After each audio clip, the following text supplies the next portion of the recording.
નમસ્તે મિત્રો, આજે આપણે કપાસની વાવણી પહેલાં ચાસને પાણી આપવાની યોગ્ય રીતે તૈયાર કરવા વિશે વાત કરીશું.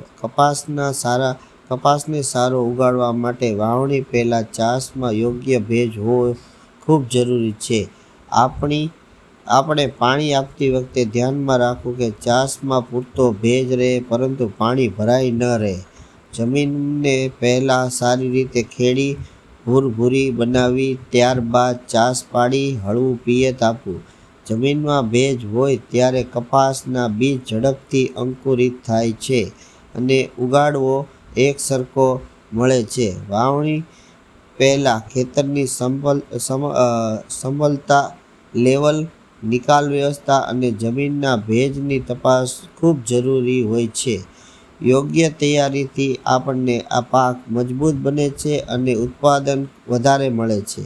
જો તમને આ વિડીયો ગમ્યો હોય તો લાઈક કરો, શેર કરો અને અમારી channel one tree one life farming and natural જતન ત્રિવેદી 21 ને સબસ્ક્રાઈબ કરવાનું ભૂલશો નહીં. ધન્યવાદ.